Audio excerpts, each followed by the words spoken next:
میں آپ کو بتانا چاہتا ہوں کہ پالوس رسول کے خطوط میں رومیو کے نام خط کو ہمیشہ اول درجہ حاصل ہے، اور یہ ہے بھی بجا، چونکہ اعمال کی کتاب کا اختتام پالوس کی روم آمد پر ہوتا ہے، اس لیے یہ منطقی بات ہے کہ نئے عہد نامہ کے خطوط کے حصے کا آغاز رومیو کی کلیسیا کے نام سے ہو۔ اس نے وہاں کے مسیحیوں سے ملاقات سے پہلے لکھا تھا۔ یہ تو مانی ہوئی بات ہے کہ علم الہیات کی روح سے بھی رومیو کا خط پورے نئے عہد نامہ میں اہم ترین کتاب ہے، کیونکہ بائبل میں یہ کتاب علم الہیات کو سب سے زیادہ منظم اور مرتب انداز میں پیش کرتی ہے۔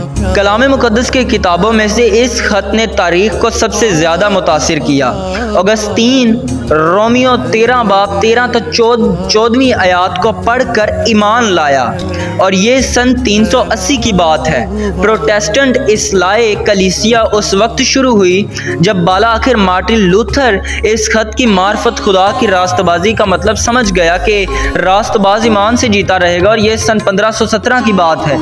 جان ویزلی کی نجات کا یقین اس وقت آیا جب اس نے مارٹن لوتھر کی تصنیف کردہ رومیو کے خط کی تفسیر کا دبیچہ سنا۔ یہ دبیچہ لندن کے آرڈنر اسٹریٹ کی ایک موراوین گھریلو کلیسیا یعنی ہوم چرچ میں پڑھا جا رہا تھا، اور یہ بات ہے سن 1738 کی۔ جان کیلوین لکھتا ہے کہ جب بھی کوئی اس خط کو سمجھ لیتا ہے اس کے لیے سارے صحائف کو سمجھنے کا راستہ کھل جاتا ہے۔ اب بات کرتے ہیں مصنف کے بارے میں۔ پہلا موقع ہے کہ بدتی بلکہ انقلابی منفی نقاد ایک عالمگیر راسخ العقیدہ بات کو تسلیم کرتا ہے کہ غیر قوموں کا رسول رومیو کے خط کا مصنف ہے۔ در حقیقت بدتی مرکیون پہلا معروف مصنف ہے جو خصوصیت سے پالوس کو اس خط کا مصنف قرار دیتا ہے۔ مرتوریدی مسلمہ فہرست میں بھی اس خط کو پالوس کی تصنیف لکھا گیا ہے۔ اس خط کے پالوس کی تصنیف ہونے کے داخلی شواہد بھی بہت مضبوط ہیں۔ اس کا ذخیرہ الفاظ، دینی تعلیم اور روح سب کچھ واضح طور پر پالوس کا ہے۔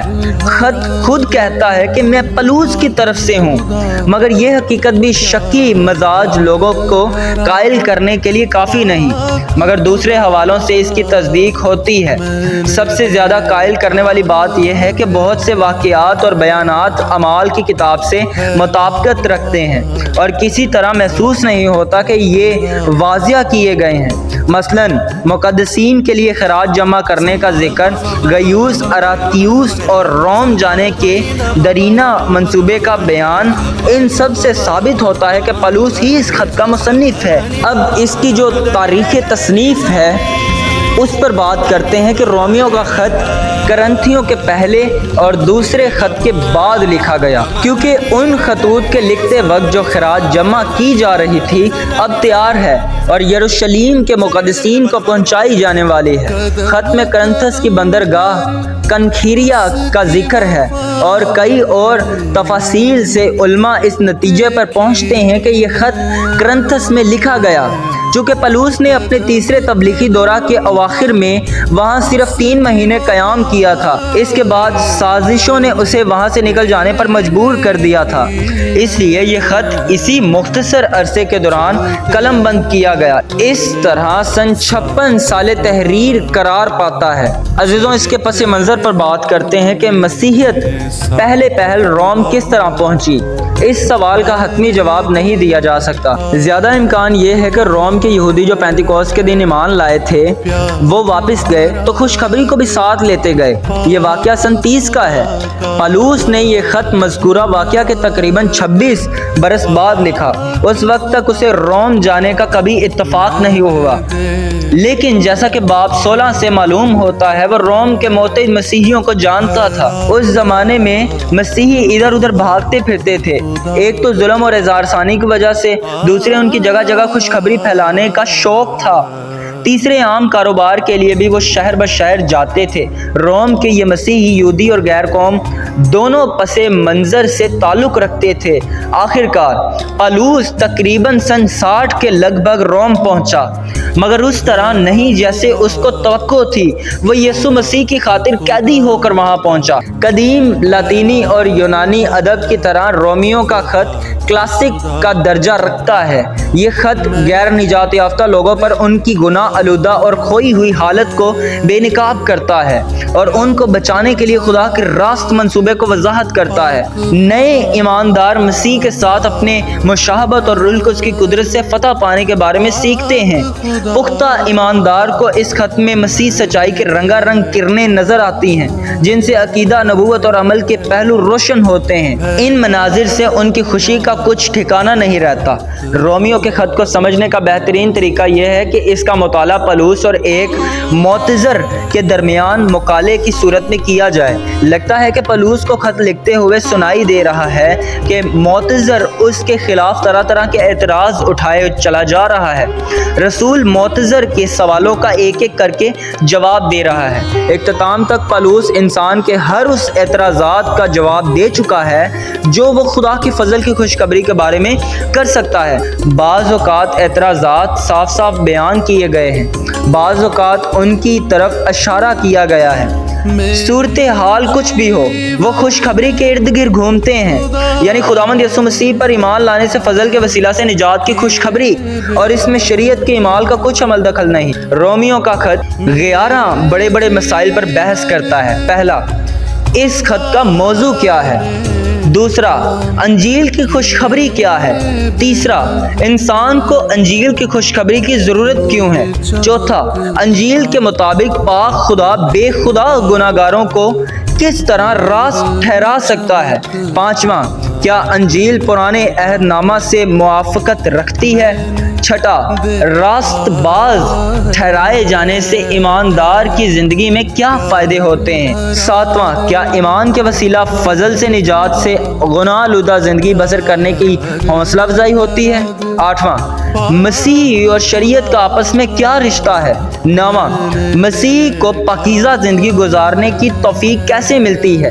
دسواں، انجیل یہودیوں اور غیر قوموں دونوں کے ساتھ نجات کا وعدہ کرتی ہے۔ کیا اس کا مطلب ہے کہ خدا نے اپنی امت یعنی یہودیوں سے اپنے وعدے توڑ دیے ہیں؟ 11واں، جو لوگ فضل کے وسیلہ سے راست باز ٹھہرائے گئے ہیں، روزمرہ زندگی میں ان کا رویہ کیا ہونا چاہیے؟ ان 11 سوالوں اور ان کے جوابوں سے واقفیت سے اس اہم خط کو سمجھنے کے لیے سمجھ بوجھ حاصل ہو سکتی ہے۔ پہلے سوال یعنی رومیو کے خط کا موضوع کیا ہے؟ اس کا جواب ہے انجیل کی خوشخبری۔ پالوس فوراً مطلب کی بات پر آ جاتا ہے۔ پہلی 16 آیات میں وہ 4 دفعہ اس کا بیان کرتا ہے۔ اس سے دوسرا سوال ابھرتا ہے کہ انجیل کی خوشخبری کیا ہے؟ سب پر واضح ہے کہ اس لفظ کا مطلب اچھی یا خوشی کی خبر ہے۔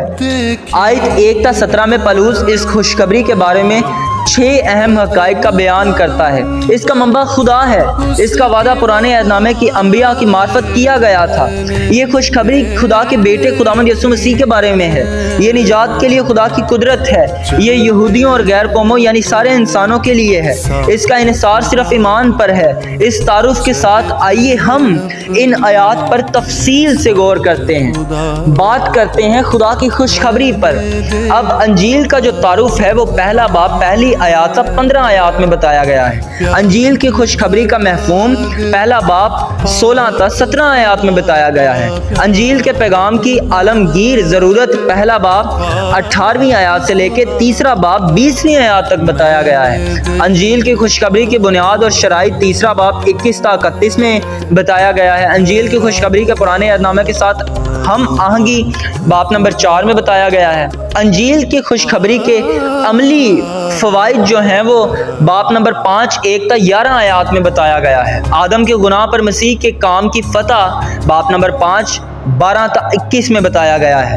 پاکیزہ زندگی بسر کرنے کے لیے انجیل کا راستہ باب نمبر 6 میں بتایا گیا ہے۔ ایماندار کی زندگی میں شریعت کا مقام باب نمبر 7 میں بتایا گیا ہے۔